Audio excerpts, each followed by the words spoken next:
Okay, hey guys, it's Roots. We're going to do the follow-up video for the DHT oil blocker, or I'm saying it backwards, DHT blocker oil.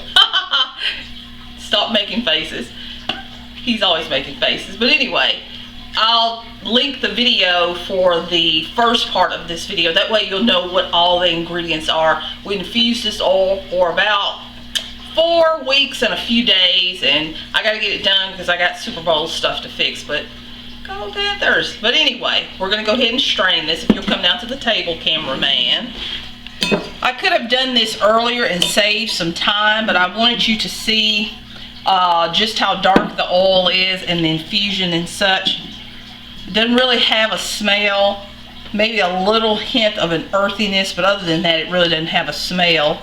And like most oils that I said, when you use green plant product, your infused oil is pretty much going to come out green.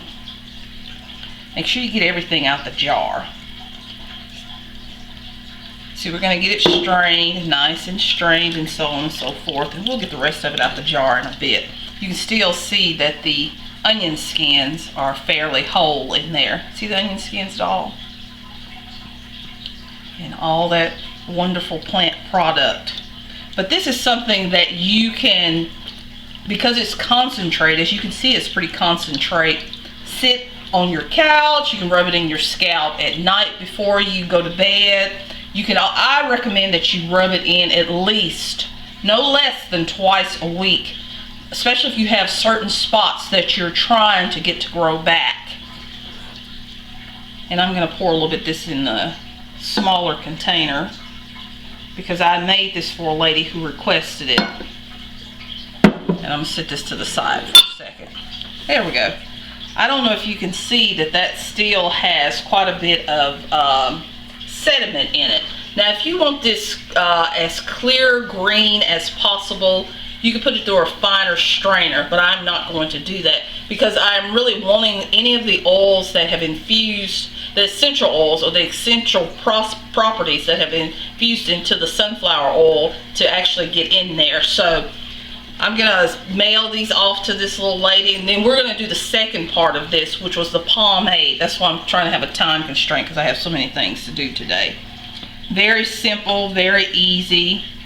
This is something that hopefully is going to help her little bald spots grow back.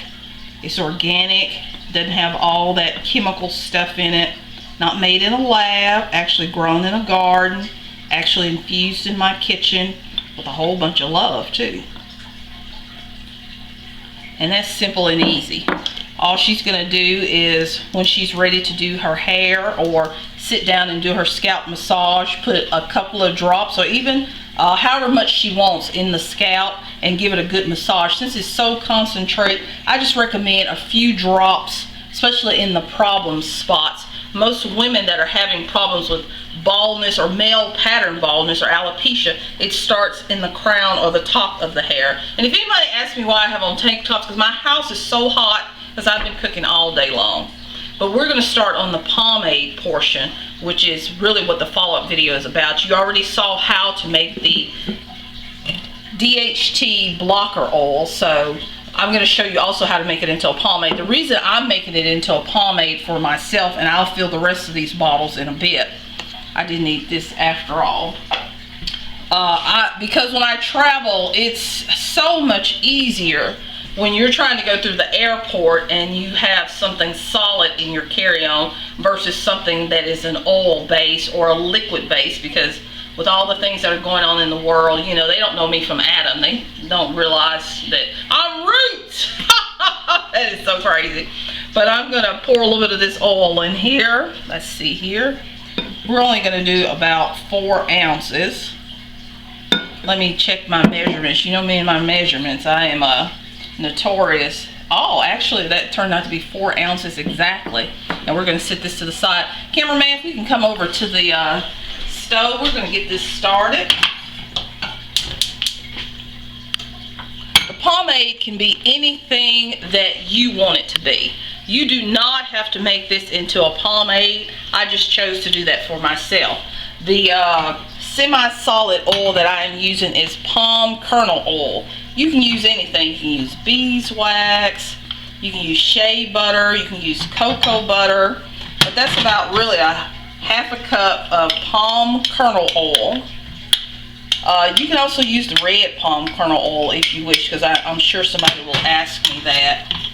And make sure you don't heat the infused oil. You're only heating the portions that is going to give the solid or solidity to your product. This is lanolin. Remember, it's that nice, thick, sticky wax type ester that sheep have in their wool. We're going to put about a tablespoon of that.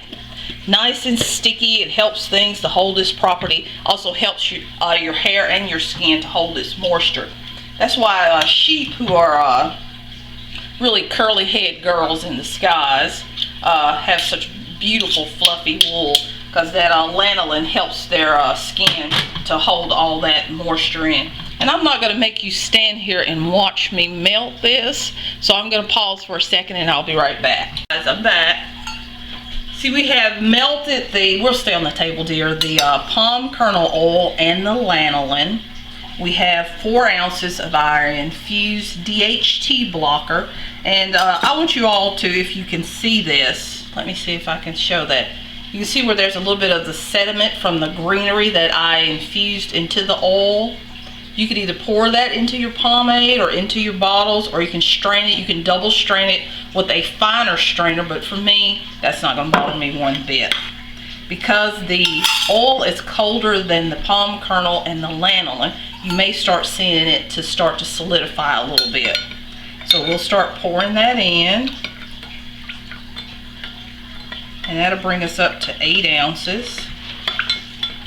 And I'll set the excess there. I had a little bit too much palm kernel. You may not be able to see it on camera because I don't have the lighting done correctly today. I just didn't have the time. It's already starting to thicken up just a little bit, but we want to make sure that we get everything mixed in well. That way the product has the infused oil evenly distributed from top to bottom. And then we'll just put it in the jar and let it cool. At the end of the video, I'll show you a picture of after the oil has, or the pomade I should say, has totally solidified. There we go. We have a little bit extra. Me and my measurement was somewhat, it's just for me, and if I have a little more of this or a little more of that, that's more than fine. What I will do is I'll have 2 bottles of it. Put the rest of the leftover lanolin and palm kernel oil in there. And maybe an ounce or 2 of the infusion. Can't use too much because I have 6 bottles to fill. And we'll let that sit to the side and cool a bit. And that's easy. That's super simple, super easy. Anything that you want to make, I always encourage, do your research. Look it up. What fruits, vegetables, herbs, plants, barks, roots out there that are going to help your body. Most medications, some of the first medicines, willow bark being one of the first, was a tree. Somebody chewed it, it helped their headache, so the story goes, and bam, that's your first aspirin per se. Don't always run straight to the store and get whatever they tell you on TV is good for you. I worked in the medical field so far for 30 years, and some of the shenanigans that go on behind the scene, you'd be really, really surprised. So do your research and take care of yourself. There's a plant, herb, or something out there on this earth put out there for you to heal your body, soul, and mind, hopefully. So I hope you enjoyed this, and I'll see you guys soon. Bye, guys.